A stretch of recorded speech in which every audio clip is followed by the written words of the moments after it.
विघ्नहर्ता श्री गणेश, श्री गणेश, श्री गणेश। बस मुझे ज्ञात है माता और पिताश्री में कौन श्रेष्ठ नर्तक है और कौन श्रेष्ठतम।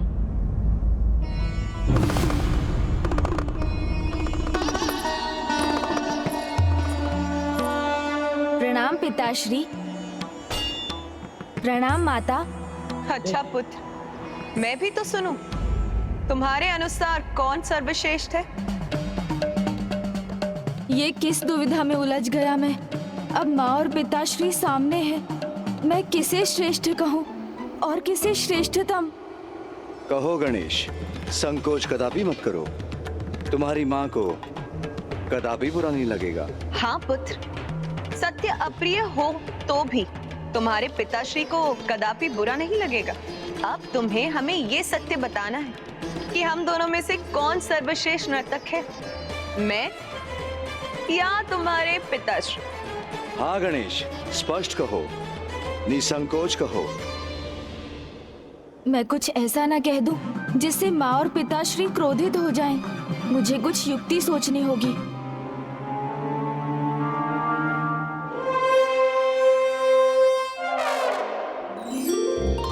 माँ, श्रेष्ठता का निर्णय लेने वाला मैं भला कौन हूँ? इसका निर्णायक तो संपूर्ण जगत को होना चाहिए। मैं कैसे कह दूं कौन है सर्वश्रेष्ठ नर्तक? पुत्र, तुम्हारे कहने का अर्थ मैं समझ गई और इसका निर्णय तो प्रतिस्पर्धा से ही स्पष्ट होगा। स्वामी, कदाचित इसमें आपको भी कोई आपत्ति नहीं होगी, क्योंकि इसके बाद संसार को ये स्पष्ट हो जाएगा कि नृत्य में सर्वाधिक कुशल कौन है। यदि आपको स्वीकार है तो भला इस प्रस्ताव को मैं कैसे नकार सकता हूँ। अपितु मैं तो आतुर हूँ। संसार को नृत्य कला और कुशल नर्तक दोनों का परिचय देना चाहता हूँ। नृत्य के लिए माँ के चरण बढ़ाते ही इन योद्धाओं के जन्म का निर्धारण हो गया था।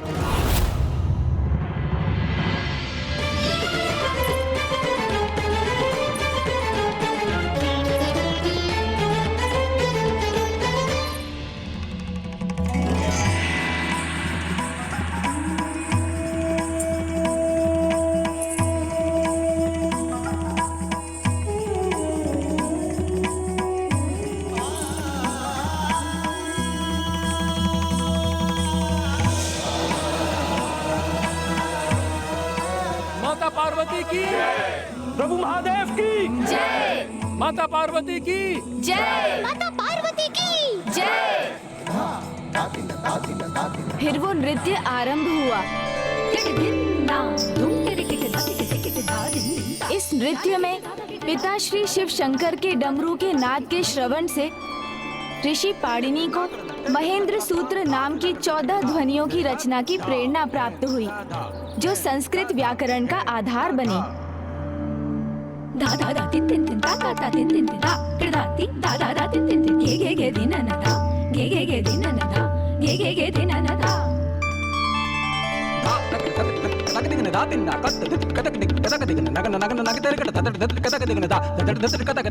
वो अद्भुत दिव्य नृत्य तो संपूर्ण सृष्टि के लिए अत्यंत सुखद था। सभी दिशाएं शांत और दिव्य स्नेह के भाव से भर गई थीं। प्रकृति में एक असाधारण उल्लास का संचार हुआ था।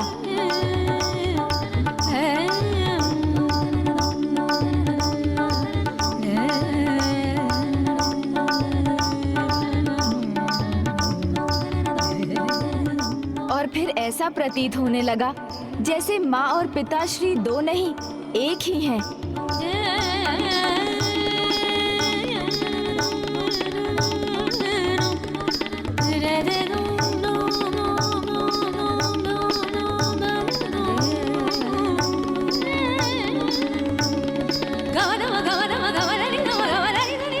जो होता है वो प्रभु की लीला होती है। उनके इस नृत्य में एक क्षण ऐसा भी आया जब माँ की पायल टूट गई और सभी 9 घुंघरू छिटककर इधर उधर बिखर गए।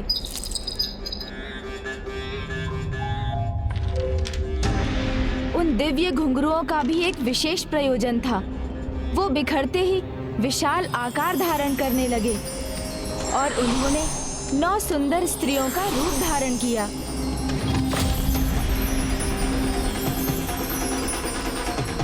पिताश्री महादेव अभी भी नृत्य के आवेग में थे। तभी उनके मस्तक से श्वेत के कुछ कण गिरे। माँ के घुंघरुओं से उत्पन्न उन 9 स्त्रियों ने अपने हाथों में पिताश्री महादेव के श्वेत की बूंदों को स्वीकार किया।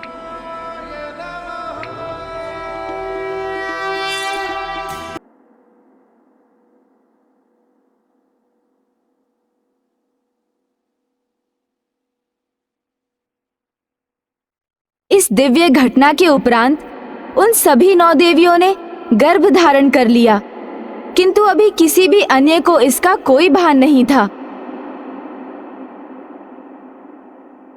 स्वामी ने यह प्रमाणित कर दिया कि वो सर्वश्रेष्ठ नर्तक है, नटराज। मैं तो मात्र माध्यम हूँ देवी, आप स्वयं नृत्य कला है। मैं शरीर हूँ तो आप आत्मा। आपके बिना न मैं हूँ और ना ही मैं नृत्य कला।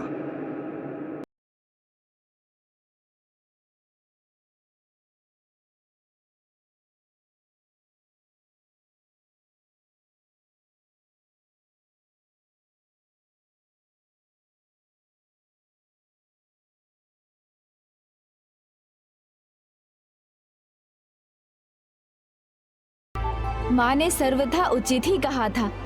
वो दोनों एक दूसरे के पूरक हैं और यही सुंदरता है विवाह के संबंध की। अब तो भैया को विवाह के लिए तैयार करने की मेरी इच्छा और भी तीव्र हो गई है।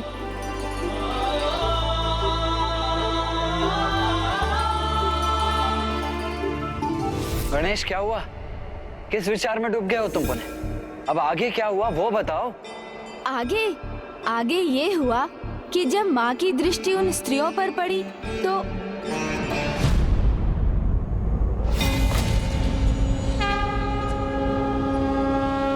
माँ के मुख का भाव क्यों बदल रहा है? वो अचानक क्रोधित क्यों हो उठी?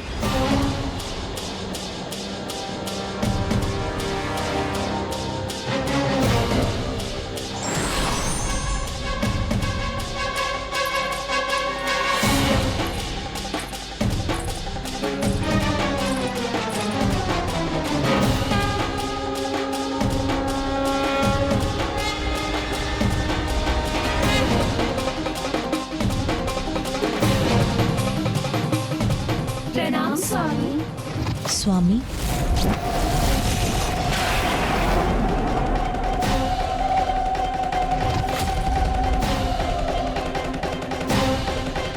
मेरे स्वामी को अपना स्वामी कैसे कहा आप सभी ने?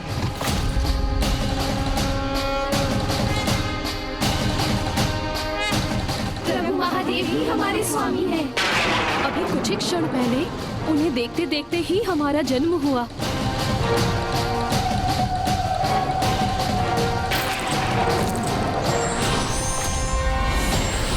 और उनके श्वेत से उत्पन्न संतानों को हम जन्म देंगी और हमारी मृत्यु के समय भी हमारी दृष्टि मात्र उन्हीं पर टिकी रहेगी।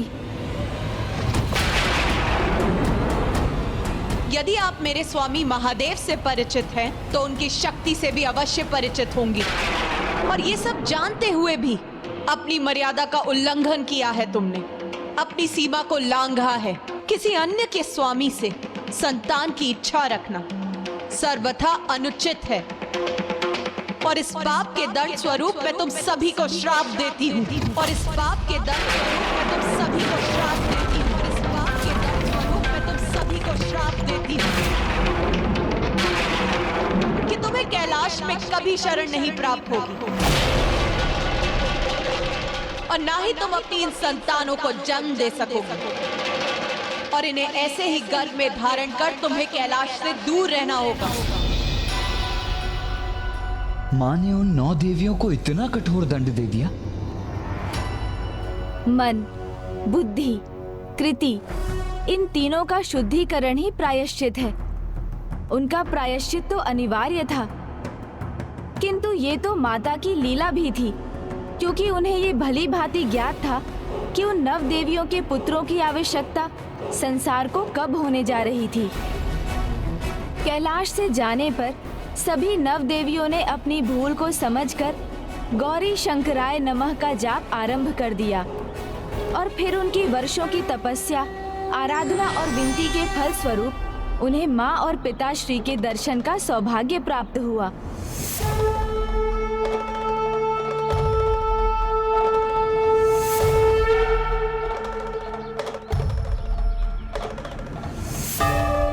प्रभु, माता, बहुत बड़ी भूल हुई है हमसे। जन्म होते ही माया जंजाल ने हमें ग्रस्त कर लिया। हमें क्षमा कर दीजिए माता, और अपने शाप से मुक्त करने की कृपा कीजिए। प्रायश्चित से प्राणी नवजात हो जाता है। नवजात अर्थात सभी दोषों से रहित, पवित्र। तुम सभी का प्रायश्चित पूर्ण हुआ, किंतु मैं तुम्हें श्राप से मुक्त नहीं कर सकती। किंतु तुम्हारी भक्ति के कारण मैं उसकी अवधि कम अवश्य कर सकती हूँ। संसार में घटने वाली कोई भी घटना अकारण नहीं होती। उसके पीछे कोई न कोई उद्देश्य अवश्य छिपा होता है। जैसे तुम सभी का उत्पन्न होना, श्रापित होना, उसके पीछे एक महत्वपूर्ण उद्देश्य था। तुम सभी के मुख पर जिज्ञासा का भाव ये बता रहा है कि तुम सब भविष्य जानने के लिए आतुर हो। संसार में जब वो परिस्थिति आ जाएगी जब महाअसुरों का आतंक अपने चरम पर होगा, तब उनका अंत करने के लिए मेरे पुत्र देव सेनापति कुमार कार्तिकेय को अकेले युद्ध भूमि में जाना पड़ेगा। तब तुम्हारे पुत्र ही जन्म लेकर देव सेनापति के मुख्य सहायक बनेंगे और अपने जन्म को सार्थक करेंगे। धन्यवाद। और आज जब उस मायावी आसुरी पर्वत ने देवसेना के साथ देवताओं को निगल लिया, तो आप क्षण भर के लिए अकेले रह गए थे भैया। तभी इन सभी का जन्म हुआ।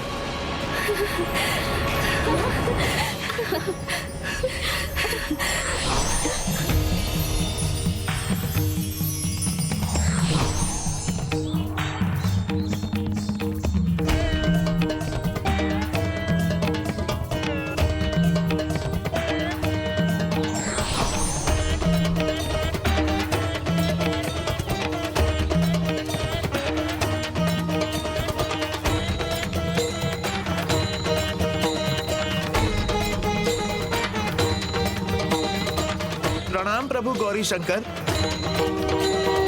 प्रभु शिव शंकर, आप ही की ऊर्जा ने हमें इनके जन्म का माध्यम बनाया है, इसीलिए वास्तव में तो ये आप ही के पुत्र हैं। आप इन्हें अपनी सेवा में स्वीकार करें और आप इन्हें इनके जीवन का मार्ग दिखाने की कृपा करें। महायोद्धा होंगे आपके पुत्र देवियों, वीर योद्धा के नाम से विख्यात होंगे, और आप सभी इनकी माताएं नवरत्नों के नाम से जानी जाएंगी। यही है इन 9 वीर बंधुओं के जन्म की कथा, और इनमें ज्येष्ठ हैं वीर बाहु। अर्थात मैंने अपने 9 सिंहास्त्र से अपने ही भ्राताओं पर वार कर दिया। भैया, मैं समय चक्र को पीछे ले जाकर पुनः इस घटना को यथावत कर दूंगा। तब आप अपना अस्त्र लौटाने की कृपा कीजिएगा। किंतु गणेश,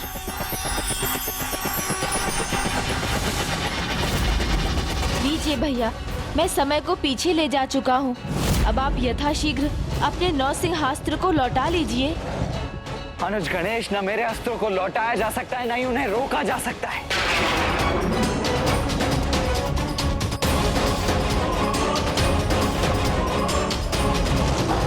वीर योद्धा कभी अपने कर्तव्य मार्ग से विचलित नहीं होते, चाहे कोई भी चुनौती क्यों ना हो। हमें देव सेनापति कुमार कार्तिकेय तक पहुंचना ही होगा।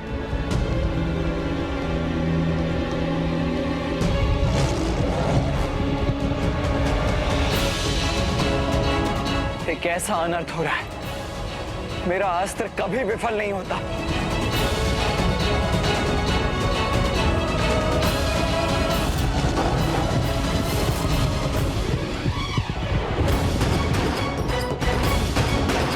भैया, अपने सामने वाली शिला पर चढ़ जाइए।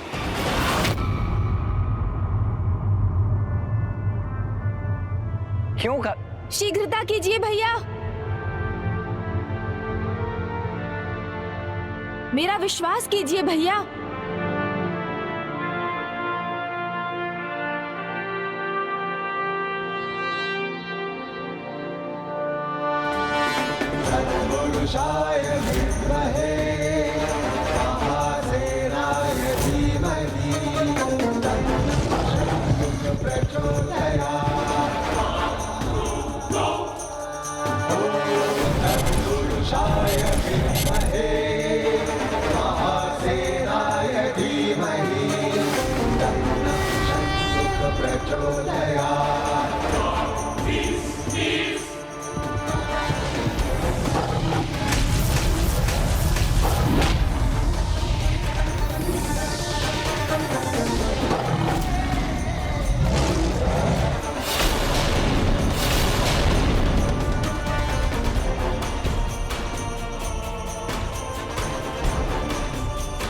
स्वामीनाथ की जय।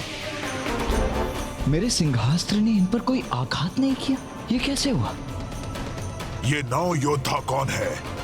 इस बालक ने अपने रक्षकों को तो नहीं बुला भेजा है? भैया, ये आपके केवल भ्राता ही नहीं, भक्त भी हैं।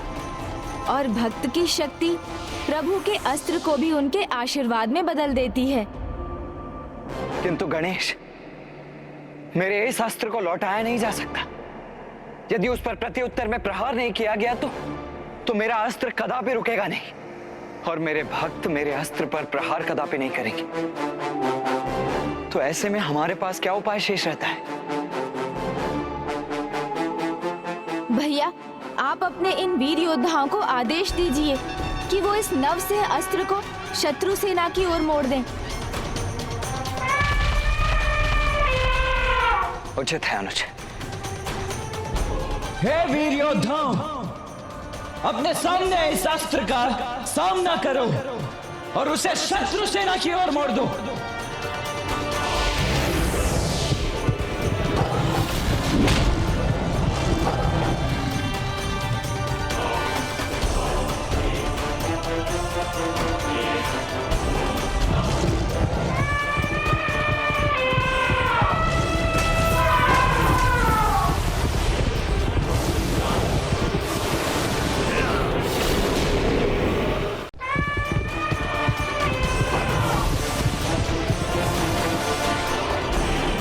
अद्भुत, महापराक्रमी योद्धा हैं ये बंधु तो। देव सेनापति कुमार कार्तिकेय की, देव सेनापति कुमार कार्तिकेय की, देव सेनापति कुमार कार्तिकेय की। इनका ये जय घोष तो शीघ्र इनकी पराजय के स्वर में बदल जाएगा। मुझे इनका सामना करने दीजिए, मैं अभी इन्हें मिटा दूंगा। नहीं, जिन्होंने गजमुखन को चुनौती दी है, उन्हें गजमुखन के हाथों ही मृत्यु को प्राप्त होना चाहिए। जब तक मैं आदेश ना दूं, हमारे बीच में कोई नहीं आएगा। उचित है।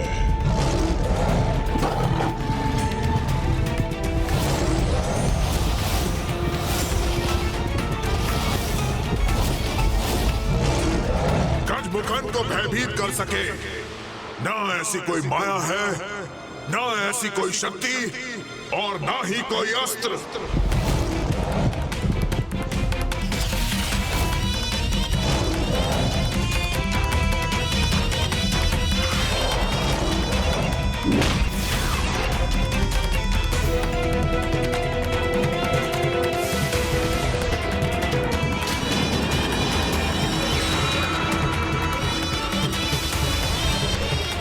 अब आक्रमण मैं करूंगा और तुम सब अवश्य आहत होगे।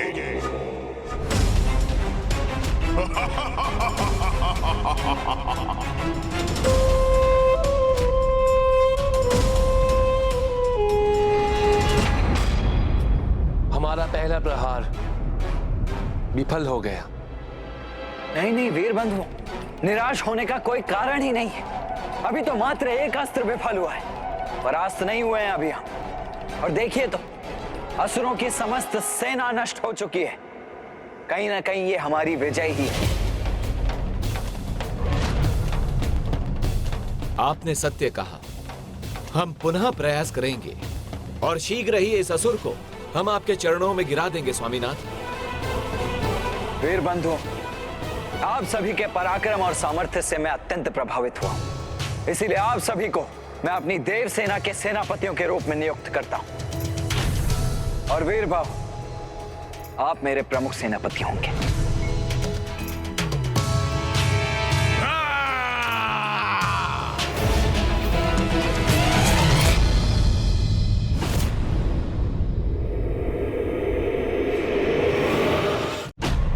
तैयार हो जाइए, यह पुनः आक्रमण की सूचना है।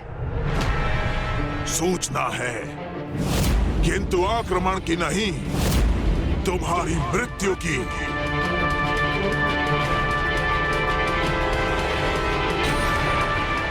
बालक, मैं गजमुखन तुम्हारा काल हूं।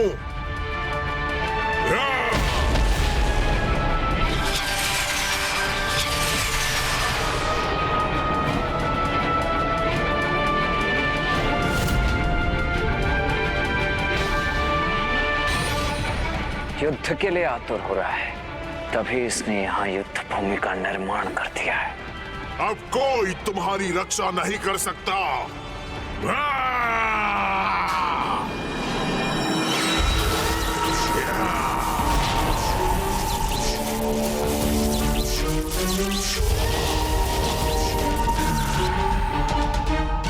ये दुष्ट गजमुखन मायावी असुरों की सेना उत्पन्न कर रहा है। यही उचित समय है इस पर आक्रमण कर देव सेना को मुक्त करवाने का और हमारे सैनिकों को लौटा कर लाने का। स्वामीनाथ, आपने मुझे सेनापति नियुक्त कर हमें कृतार्थ किया है। अब मुझे उस गजमुखन को परास्त करना है। अपने सेनापति को अवसर देने की कृपा कीजिए स्वामीनाथ।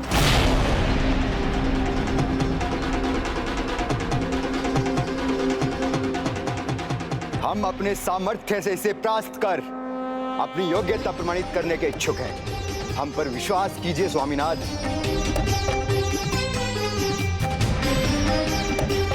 उचित है, किंतु आपको मुझे यह वचन देना होगा कि यदि आप पर कोई कठिनाई छाएगी तो आप यथाशीघ्र सहायता के लिए मुझे पुकारेंगे। आपकी आज्ञा का पालन अवश्य होगा प्रभु, और हमारा प्रयास होगा कि उस गजमुखन को लेकर आपको चिंता करने की कोई आवश्यकता ना पड़े। भ्राताओं, अपने अस्त्र धारण करो।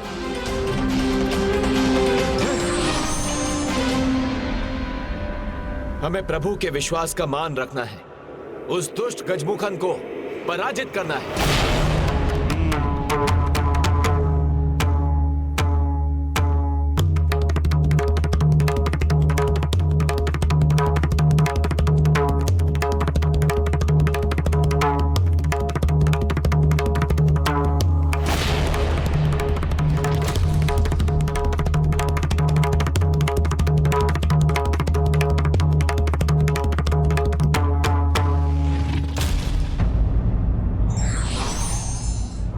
समय रहते व्यक्ति यदि अपने दोष को स्वीकार कर प्रायश्चित कर लेता है तो वो पूर्णतः दोष मुक्त हो जाता है।